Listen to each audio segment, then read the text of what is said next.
Good morning friends. இந்த வீடியோவில் நம்ம என்ன டிஃப்ரெண்ட் ஷேப் பாடிஸில் வந்து ஃபஸ்ட் வீடியோ ஒன்று முடிச்சிருக்கோம். இது வந்து செகண்ட் பார்ட் வீடியோ. இதில் வந்து நம்ம வந்து பாடி ஷேப்போட டிஃப்ரெண்ட் பொசிஷன், ஒவ்வொரு ஷேப்பை குமிகிறப்பையும், கொஞ்சம் நிமிர்ந்து வேலை பார்க்குறப்பையும், உட்காந்துருக்கப்ப அவங்க பாடி பொசிஷன் எந்தெந்த மாதிரி சேஞ்ச் ஆகுதோ அதுக்கு தகுந்த மாதிரி எப்படி வரைகிறதுன்னு இந்த வீடியோவில் நம்ம பார்க்கலாம். ஓகேவா? ஃபஸ்ட்டு குட்டியாக 2 லைன் போட்டுக்கோங்க. அது வந்து பாடி ஷேப்பிங் வந்து ஃபீமேலுக்கும் மேலுக்கும் கொஞ்சம் டிஃபர் ஆகும். அது எப்படின்னு இந்த வீடியோவில் சொல்லித்தரேன். ஓகேவா? இப்போ 2 லைன் போட்டிருக்கீங்க இல்லையா? இதில் மேலே ஒரு லைன் போட்டுக்கோங்க.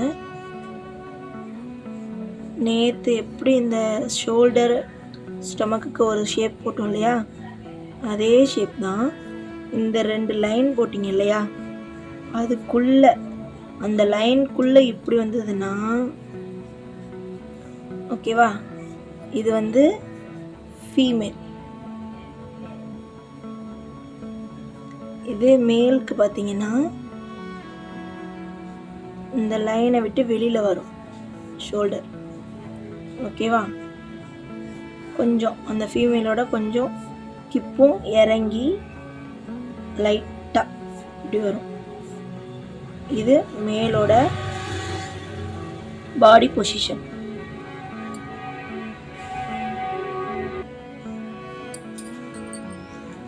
இந்த பாடி பொசிஷன்ஸில் வந்து ஸ்டெப் 1 பார்த்திங்கன்னா, அந்த 2 லைனுக்குள்ளே கரெக்டாக இந்த ஸ்கொயர் வந்து இப்படி இருந்ததுன்னா அது வந்து ஃபீமேல். மேலுக்கு வந்து அந்த 2 லைனை விட்டு கொஞ்சம் 2 சைடும் வந்து கொஞ்சம் வெளியில் வரும் ஷோல்டர்.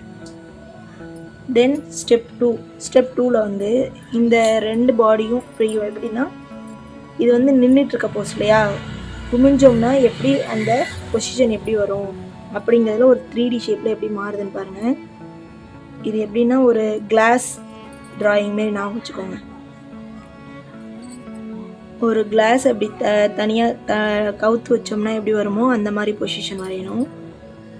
இங்கே ஒரு சர்க்கிள் அப்படி கர்வ் மாரி போட்டுக்கிட்டு அந்த பேக் பொசிஷன், கிப்பு. ஓகேவா? இது வந்து ஃபீமேலுக்கு ஈஸியா. இது பாருங்கள், ஒரு கிளாஸ் அப்படியே கவுத்து வச்ச மாதிரியே இருக்கும். சேம் இதே தான், ஆனால் கொஞ்சம் சிலிண்டர் மாரி போடணும். அப்போ தான் அந்த 3D ஷேப் நமக்கு கிடைக்கும். ஓகேவா? இதே வந்து மேலுக்கு கொஞ்சம் ப்ராடாக வைடாக போடணும். இது இப்படி வந்துட்டு கொஞ்சம் இந்த இங்கேயும் ஃப்ரண்ட்லேயும் கொஞ்சம் ப்ராடாக இப்படி போட்டுட்டு, தென் இங்கே பார்த்தீங்கன்னா கொஞ்சம் சின்னதாக வரும்.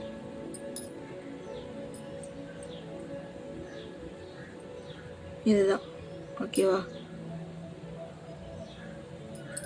மேலுக்கு இது வந்து நின்றுட்டுருக்க போஸு. நின்றுட்டுருக்கப்ப அவங்க பாடி ஷேப்பிங் எப்படி இருக்கும். இது வந்து குமிஞ்சு இருக்கப்ப. இது ஸ்டெப் 3ல் வந்து இந்த 2 ஷேப்பும் உங்களுக்கு புரியும். ஓகேவா? இப்போ பாருங்கள், சேம் இதே தான்.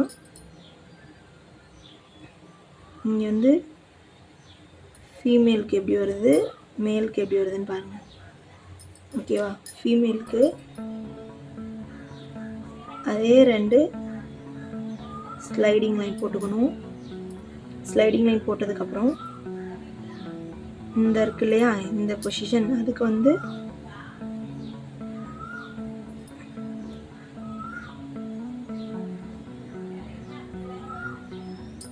ஓகேவா, உங்களுக்கு புரியும்னு நினைக்கிறேன். தென் ஷோல்டர்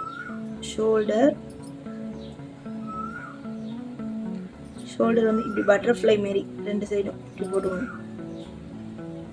இது வந்து ஹெட் பொசிஷன். ஹெட் நேற்றே சொன்னோம் இல்லையா, ஒரு கோழி முட்டை மாரி போடணும்னு, அந்த மாதிரி எக்கு மாரி போட்டோம்னா இதுதான் வந்து அவங்க குமிஞ்சிக்கிட்டு இருக்கப்ப, குமிஞ்சி வேலை பார்க்குறாங்க, இந்த வயல்லலாம் வேலை பார்க்குறாங்களே லேடிஸ், அந்த பொசிஷன் வரையறதுக்கெலாம் இந்த மாதிரி வரும். நெக்ஸ்ட்டு மேலுக்கு பார்த்தீங்கன்னா இங்கே இந்த இடம் வந்து கொஞ்சம் வைடாக வரும்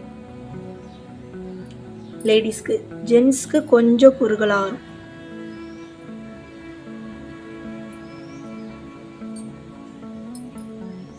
ஆனால் ஷோல்டர் வந்து கொஞ்சம் வைடாக வரும்.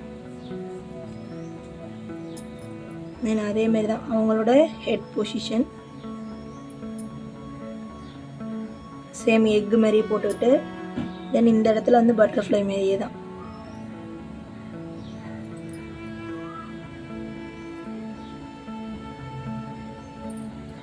இப்போ உங்களுக்கு கொஞ்சம் ஒரு ஐடியா கிடைச்சிருக்கும். இந்த ஷேப்போட அடுத்த ஸ்டெப் இதுதான். Step 1, step 2, step 3.